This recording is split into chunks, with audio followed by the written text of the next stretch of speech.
I still don't know what I saw that night in the Colorado mountains, but I know this. Something followed me home, and I didn't see its face, only its shape and the way it moved. It was the kind of winter night where the cold doesn't feel natural, where the air feels heavy, like something is watching. It was almost midnight. I had just finished my late shift at a ski resort near Estes Park.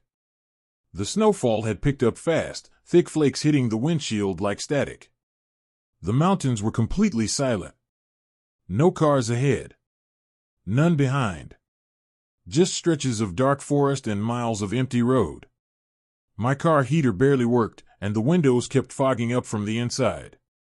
Visibility dropped to maybe 20 feet. But I'd driven this road hundreds of times. I wasn't scared. Not yet.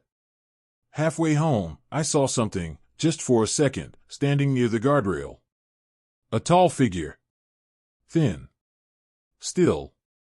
When my headlights hit it, it didn't move. I slowed down, thinking maybe it was someone stranded. But the second the light brightened, the figure vanished. Like it stepped backward into nothing. I stopped the car where I saw it. I couldn't shake the thought that maybe someone was out there freezing to death. But the snow around the guardrail was untouched. No footprints. No drag marks. Nothing. I stood there listening. The wind, the distant cracking of frozen branches, and the soft settling of snow. No sign of a person. But when I looked deeper toward the trees, I could swear something was standing between the trunks. Something tall. Taller than a normal man. I blinked. It was gone. A cold feeling hit the back of my neck, the kind that doesn't come from the weather. Instinct told me to get back in the car. But before I could, I noticed something else ahead. A tree branch had fallen, blocking most of the narrow road. I had no choice but to get out and move it. My boots sank into fresh snow as I walked toward it. The forest was quiet. Too quiet. Then I saw them. Footprints. Fresh. Deep. Human-shaped, but wrong. They started near the base of a tree and led toward the road. But there was one horrifying detail. There were no footprints leading back. Only leading out. As if someone, or something, had just appeared there, standing completely still until moments before I arrived. I followed the prints with my eyes. They led straight to where I had seen the silhouette. That's when I heard it. Snow crunching right behind me. I froze. The crunching sounded like slow, heavy footsteps approaching. Crunch. Crunch. Crunch. I turned around immediately. No one was there. But new footprints were forming.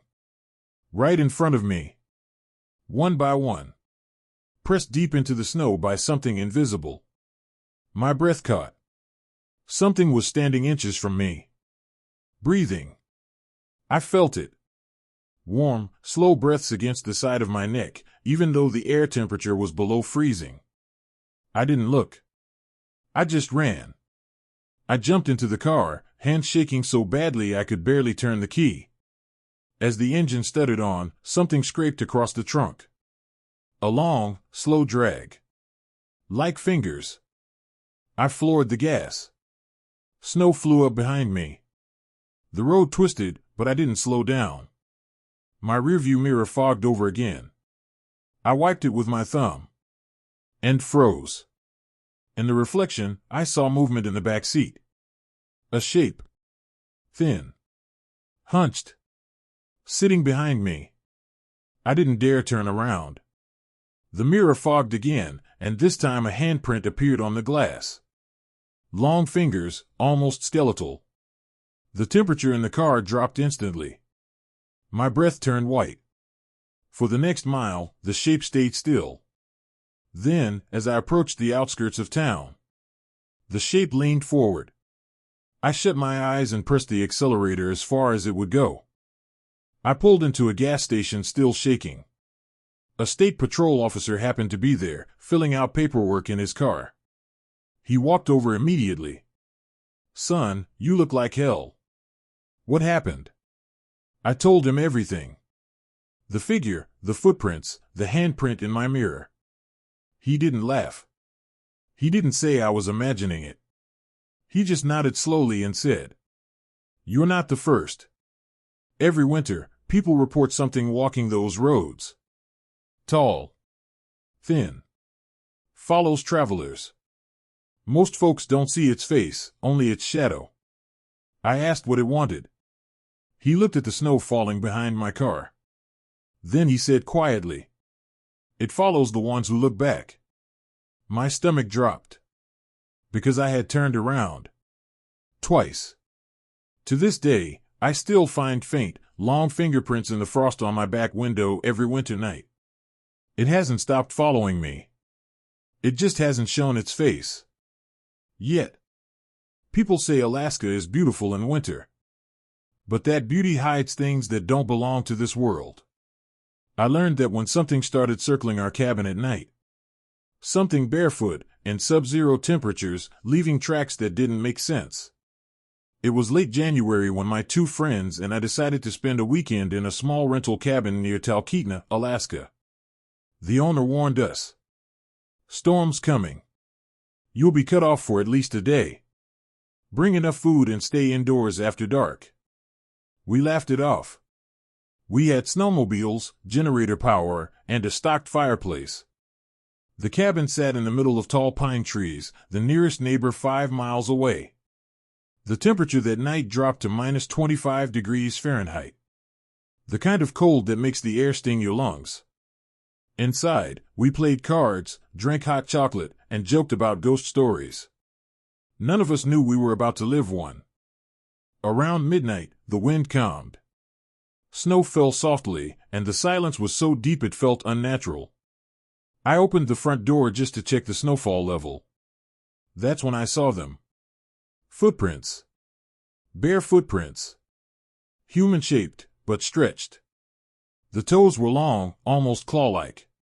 They circled the cabin. Perfectly. One full ring around the building, like something had been walking in slow circles for hours. My friend Diego said, "Probably someone messing with us." But no one could walk barefoot in that temperature. Skin would freeze in minutes. And these prints were fresh, crisp edges, no snow covering them. I followed the tracks with my eyes. Then froze. There were no footprints leading in. No footprints leading out. Just one perfect circle. As if whatever made them had simply appeared around us. We tried ignoring it. Locked every window. Checked the generator. Sat close to the fire. Around 2 a.m., the scratching started. Slow. Deliberate. Like someone dragging nails down the wood. SCCCRRR. SCCCRRR. SCCCRRR. We all went silent. It wasn't wind. It wasn't branches. Diego whispered, "Don't open it." The scratching stopped. Then came a soft knock. 3 times. Knock. Knock. Knock. I whispered, "Who's there?" A voice whispered back, "It's cold, let me in." But the voice wasn't right. It sounded warped, like someone trying to mimic a human. We didn't move for the rest of the night. By morning, we convinced ourselves it was exhaustion and fear.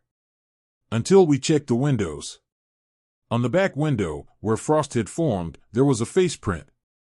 Not pressed onto the glass, but pressed from the outside, through the frost. The print was wrong, no nose, no lips, just a long, stretched face shape with deep pits where eyes should be. Black pits. Diego leaned closer. The frost around the face suddenly cracked. As if something had just been there seconds ago. We scanned the tree line. Something pale moved between the pines. A tall, thin shape slipping behind a tree, almost gliding. We didn't speak. We knew it wasn't human. Around sunset, the wind picked up again. Snow hit the cabin hard. Then, thump. From above. We all turned to the ceiling. Thump, thump, drag. Something was moving in the attic. There was no way up except a pull-string hatch near the kitchen. Dust hadn't been disturbed in years. But the sounds grew louder. Closer. Like footsteps crawling toward the hatch. Diego grabbed a flashlight and slowly climbed up. I held the ladder steady, heart pounding. He shined the light across the attic. There, in the dust, were handprints. Fresh ones. Deep ones. But they weren't shaped like human hands. Fingers too long. Palms too narrow. Like something crawled on all fours. Something that wasn't built right. Diego whispered, "It was up here, watching us." We slammed the hatch shut and didn't go near it again. The next morning, the storm stopped. The temperature rose just enough that we could take the snowmobiles out. We didn't pack properly. We didn't clean up. We just left. At the ranger station, an older ranger listened to our story without surprise. He finally said, "You boys ain't the first. Something's been stalking cabins out there every winter. Tall. Pale. Leaves tracks that don't start or end. Likes watching people through windows." I asked what we should have done. He replied, "Never talk to it. And never open the door. It mimics voices to trick folks." I felt sick. Because the voice that said let me in. It sounded like someone we knew. It sounded like my brother. We never went back to that cabin. A week later, the owner called us and said the floor was covered in fresh barefoot prints. Inside. All leading to the attic. And none leading out. People think winter nights are peaceful. But if you've ever driven alone during a Vermont snowstorm, you know the silence can feel like a warning. That night, I was driving for Uber. And I picked up a woman who disappeared. While she was still in my back seat. I was working late shifts near St. Albans, Vermont. Snowstorms hit that area hard, and Highway 105 becomes a ghost road after 11 p.m. That night, the blizzard came early. Thick snow. No visibility. The kind that swallows car lights. I was about to end my shift when I got a ride request. Pickup, Old Maple Creek gas station. An abandoned place everyone avoids because it shut down after a fatal accident years back.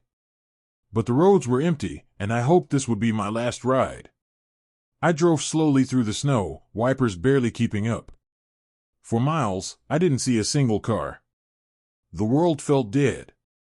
The gas station lights were long dead. Only my headlights cut through the storm. That's when I saw her. A woman standing alone in the snow. Back to me. Hair soaked. Wearing an old beige coat from maybe the 1980s. She didn't wave. She didn't move. She just stood there as the snow buried her boots. I rolled down the window slightly. "You called the Uber?" I asked. Slowly, she turned.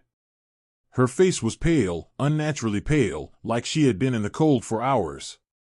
But her eyes, they were empty. Not lifeless, just vacant, like she wasn't fully seeing me. She quietly said, "Take me home." I unlocked the door. She slid into the back seat, leaving no snow on the upholstery. That should have been my first warning. She gave me an address. Old Ridge House, by the creek. But when I typed it into GPS, no results. Nothing even close. "Can you guide me?" I asked. She nodded slowly. For the next 15 minutes, she directed me through narrow rural roads covered in snow. The temperature inside the car dropped fast, even with the heater blasting. I glanced in the rearview mirror to check on her. She wasn't shivering. Not even blinking. Just staring at the window as snowflakes hit the glass. Then she whispered, "I hate winter nights, they remind me of how I died." My breath froze. Literally, my exhale turned white inside the car. I swallowed. What did you say?" But when I checked the mirror again, she wasn't moving her lips. She hadn't spoken at all. The blizzard worsened. My headlights reflected off pure white nothingness. Suddenly, the woman said, "Stop the car." Her voice sounded closer, like she was whispering into my ear. But she was still in the back seat. I pulled over. The wind howled outside. Snow blasted the windows. I turned to speak to her. And the seat was empty. But the seatbelt was still buckled. A few strands of wet hair lay on the seat. Then, my rearview mirror fogged up. A cold breath, from inside the car, spread across it. Something invisible was sitting there. I wiped the mirror, and for a split second, I saw a reflection of her face. But she wasn't in the car. She was standing outside my door, staring straight at me through the blizzard. Eyes black. Skin white as snow. Mouth open, like a silent scream.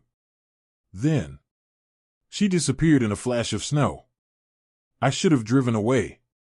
But something kept pushing me forward, maybe fear, maybe shock. A few minutes later, I saw a house.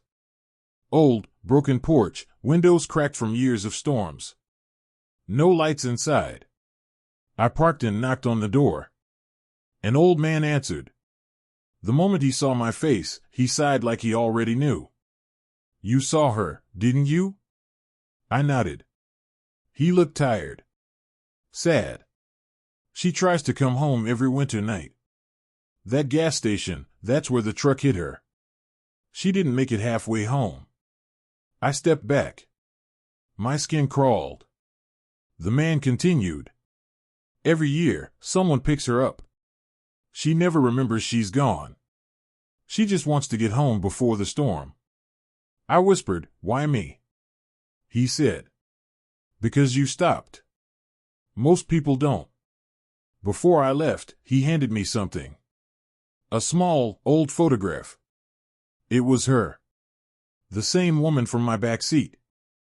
I drove away shaking, the road barely visible. When I reached town limits, my Uber app buzzed. Passenger has reached destination. But that wasn't the disturbing part. The fare was paid by unknown account. No profile picture. No history. No card details. No name. Just a blank user. I looked into the mirror. Snowflakes were falling inside the car again. Only in the back seat. And a soft whisper filled the cold air. "Thank you for bringing me home." I never drove Highway 105 at night again. Even now, when it snows, I find a faint outline of a woman's face on my back window. As if she's still riding with me.